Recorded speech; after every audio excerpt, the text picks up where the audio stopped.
So, is it a holy war that is being waged in our nation's capital? Now, Muslim students are complaining that the Catholic university is, well, too Catholic. Now, the official charges state that the school does not, quote, provide space, as other universities do, for the many daily prayers that Muslim students must make, forcing them instead to find temporarily empty classrooms where they are often surrounded by Catholic symbols which are incongruous to their religion. Imagine that, Catholic symbols on the walls of a Catholic university.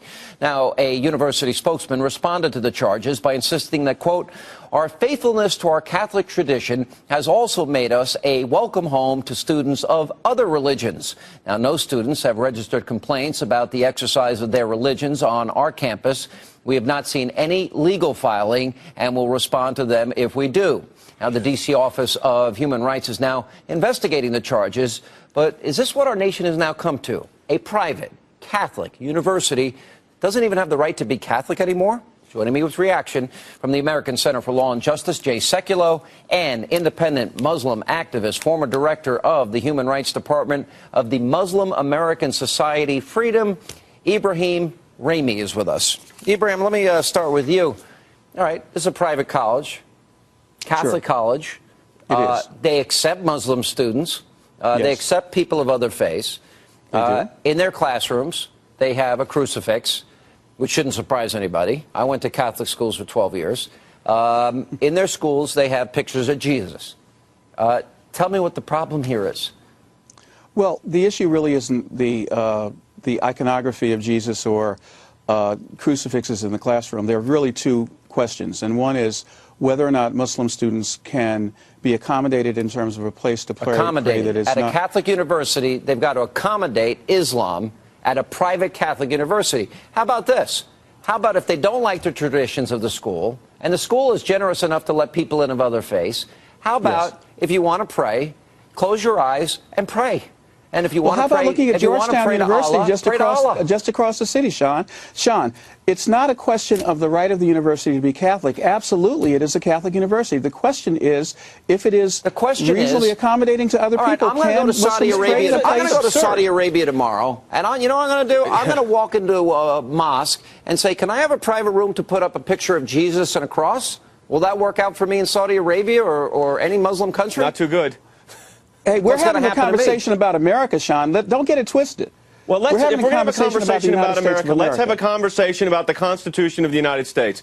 There is no requirement in the Constitution that can compel a Catholic university, or any institution for that matter with a faith-based connection, to change its doctrines, its practices, or its procedures and beliefs to accommodate a student of another faith. That would be like telling Yeshiva University in New York that might admit students from a variety of faiths that, hey, we want you to take down the Star of David and the mezuzah on the doorway because we're offended by it during our prayer time. You know what the answer to that is? Tough luck. Don't go to school there. There's nothing in the Constitution or in human rights laws that can compel a religious institution to change its mission or practices simply because a student disagrees with it. The answer is go someplace else. Sure. So do they even have to accept people that are not Catholic at a private Catholic institution? Of course not. I don't think the question is so there's a level of tolerance there. Hold it. He asked me the question.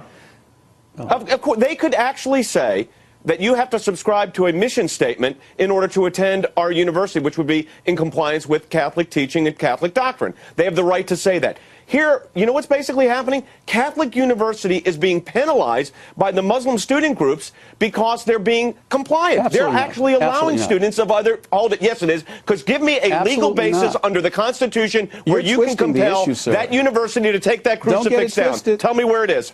Tell me where it is. Where's the constitutional authority for you to tell that university, take it down? I'm not arguing the Constitution of the United States of America. What I'm simply saying is that that's what it governs these things. There is a better way and a more civil way and, in fact, a more accommodating way for Muslim students to be able to pray at Catholic University as they do at Georgetown, where as they do at Boston College, another Catholic institution, and it doesn't challenge the Catholic institution in the least. Wait a minute. If the Catholic institution is letting people of all faiths in, and it's a Catholic institution, it seems to me that there ought to be, there's accommodation right there in and of itself. Private university. So if kids are that uncomfortable, go to another school. If you don't like a picture of Jesus and a crucifix in a Catholic school, don't go to the school. Nobody's forcing you to go to the school. But don't put this school in a position to change who they are to accommodate a faith that they don't even agree with. There is nothing let me ask you this. Would a Muslim university, let me ask you this. Would a Muslim university, you know, here's what it is. Would a Muslim-based, a faith-based university of the Muslim faith allow, if a Jewish student group was allowed to go there, Jewish students were allowed in this Muslim university, do you think the Muslim university can be compelled to take down their symbolism and put up a Star of David? I don't think that's the issue, and I think you're twisting the issue. Oh, that's exactly the issue, my friend. That is the issue. Yeah, no, because you won't answer the question. Wait a minute, Ibrahim. Why not accommodate the Jewish students at a Muslim school? Put up the Star of David. Why not? If Jewish students wanted to worship in a space that required, first of all, there are no icons in the Muslim religion that we bow down to. If Jewish students want to worship in a place... But they want to put up a Star of David to show their faith. It's not going to interfere with anything. They want to put a Star of David up. Can those students groups demand and compel a Muslim-based university to do that? I would argue that in a place of prayer that does not allow for the iconography of another religion, it's perfectly okay to have that. And what the Muslim students wanted at Catholic University, two things. Number one, they want a place to pray that doesn't have the icons. Nice Number try. two, they want to be able to have a that the Muslim university is not letting the student group.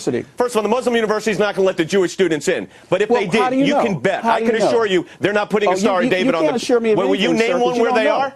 Name me one where they are. Well, there are no Muslim universities in the United States that are not privately owned and name one outside the United States. Catholic University is privately owned. Yeshiva University is privately owned. You know, you don't get to have two different rules here. That's not the way it works. We're not arguing two different rules. We're simply saying... Thanks, Sean. We're just out of time. Appreciate you being with us. And coming up, meeting.